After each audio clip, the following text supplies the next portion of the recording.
You know what? I don't know what to say. I really don't. I feel like the most appropriate segment I can offer to you today would just be 8 minutes of complete silence because I'm speechless. Good morning to you. Good Wednesday morning. I'm Dejan Kovacevic of DK Pittsburgh Sports, and this is Daily Shot of Penguins. It comes your way bright and early every weekday. If you're into football and or baseball, I also offer daily shots of Steelers and Pirates in the same place that you found this. Penguins 6, Devils 3, and I still can't believe that occurred. I really can't.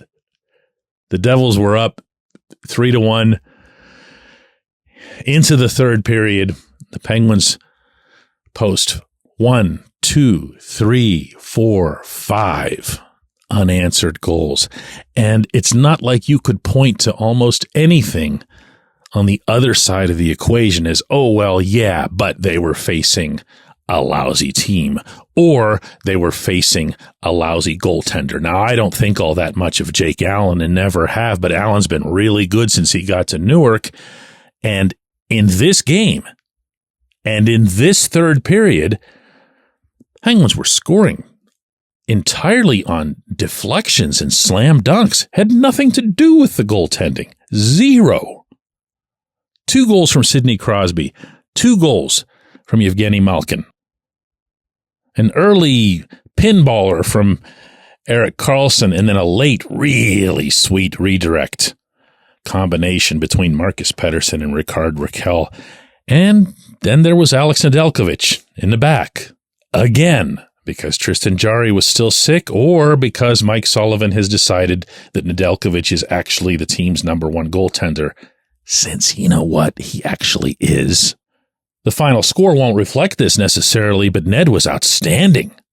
What he did in the second period to keep the Penguins in the game, to not allow it to get out of hand. And it got to 3-1. The Devils still had a bunch of chances to add on. They didn't because of him, because he doesn't quit, because he doesn't pout. He never stops competing. And then I'm going to sprinkle on top here that this was the Penguins' second game back-to-backs after beating the NHL's number 1 team the previous night across the river in the Rangers. Now look, there's no erasing the negative stuff that's occurred over the course of this season. And the discussion wouldn't be a whole lot different in general if the Penguins go out tomorrow night against the Capitals in what's now a do-or-die game, I think, for both teams, although certainly more for the visitors than for the home team in Washington. And if they just, go through the motions for a couple of periods, and we're going to be able to rail on them all over again as if these 2 games never happened, as if the one against Carolina last week never happened. But something's taken place in that locker room over the past week. Something's changed. I've been doing baseball in terms of firsthand coverage over the past week, but I'll be in Washington, and I can't wait to find out, hopefully, a little more about what's gone on, because I don't know if somebody said something. I don't know if there was just this collective realization. I don't know if they might have been motivated by looking at the standings and seeing all these teams ahead of them not really going anywhere, not really seizing upon their own circumstances, including the Capitals, who are now only 3 points ahead of the Penguins. Then there's the Flyers, who they're not in a wild card spot, but the way they're going right now, 2-5-3 in their last 10 with no goaltending, they might be part of the wild card picture, and they might be the team that you're looking to catch. It's not going to be easy, and I'm not going to sit here and try to sell you on any such concept. There's a lot of difficult opponents among the Penguins' last 7. You're talking about Lightning, Bruins, Red Wings, who are right in this same mix, Islanders, who are right in this same mix, Maple Leafs, who are capable of dropping a touchdown on anybody on a given night up there in Toronto. It's going to be a bear.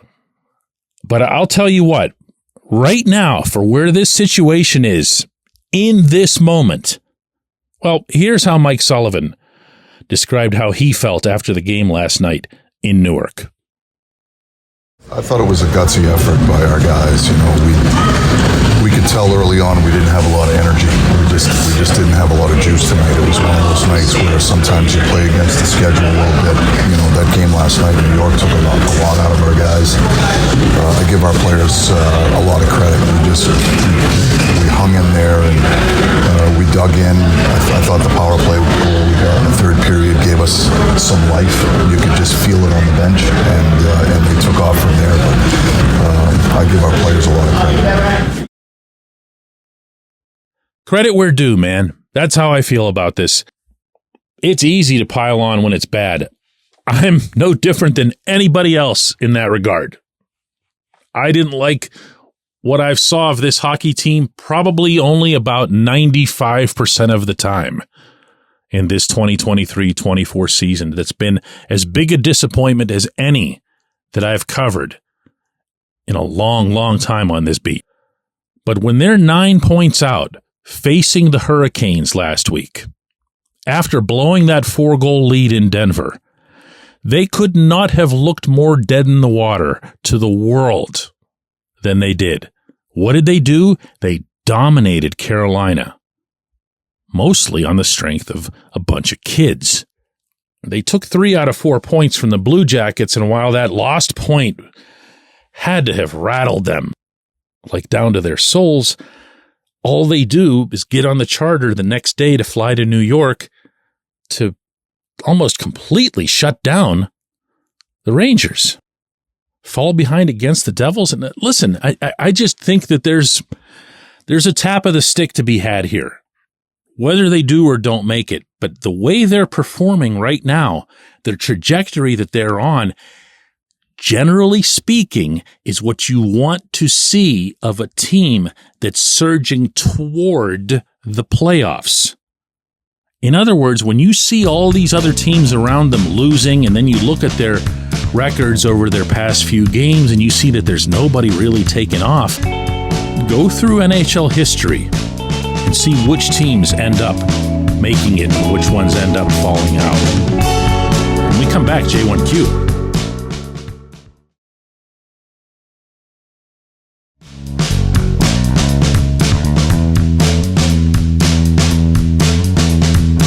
Today's J1Q comes from Vladimir, who says, DK, can Jack St. Ivany just keep playing?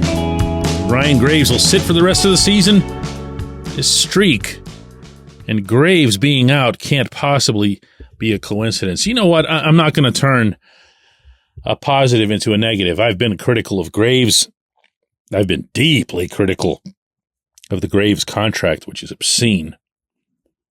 But St. Ivany's been really good. This isn't like the bar was set at, hey, be better than what Ryan Graves has been. He's been, like, at times, scary good. You know who he reminds me of right now, though he's got a little bit more size and physicality to his game, is the rookie version of John Marino when Johnny was in Pittsburgh. Now, Johnny ended up developing some inconsistencies that would get cleared up by the time he got to Newark. But his first year in Pittsburgh, when he made the team like right out of training camp, which nobody saw coming, that was, I'm going to throw a couple of names at you here. I was going to anyway that would make you think, okay, come on, cool it, dude. But it wouldn't be from a quality or caliber standpoint. It would be from a style of play standpoint. And I'm still not going to do it because I know how that works. You're comparing him to, oh my God. No, I'm not comparing anybody to anything. Just from a style standpoint, from an approach to the game standpoint, and from a confidence level. Maybe that's the one that really jumps out. St. Ivany's showed me a lot. You can look at the assist that he had on Evgeny Malkin's big goal last night as an example where he's waiting for a pass to come out to him at the right point. It tips off a New Jersey stick so it changes directions. Well, what he does is he also changes directions. He adjusts to where the pass is coming. And then from there, he rushes himself. He knows what he wants to do. He still wants to get the puck and whip it toward Gino down low. The difference is he has to alter his own trajectory. He does that with his feet, and he even changes the manner in which he's shooting the puck. Now he's not going to tee it up. Now he's just going to find a way to just put as much torque into the wrist shot as he can. He gets it down there. Gino with a gorgeous tip.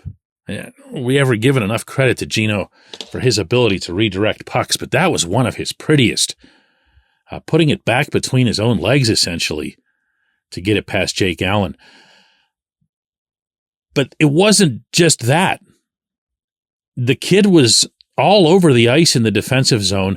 He was confident to the point of occasionally being a little bit scary with the puck, and yet at the same time, never did anything where you'd say, oh man, he got away with that. It was just, oh yeah, he can get away with that. Physical, pushing guys around, getting the puck off of them, winning battles along the boards, getting the puck out when it needed to go out.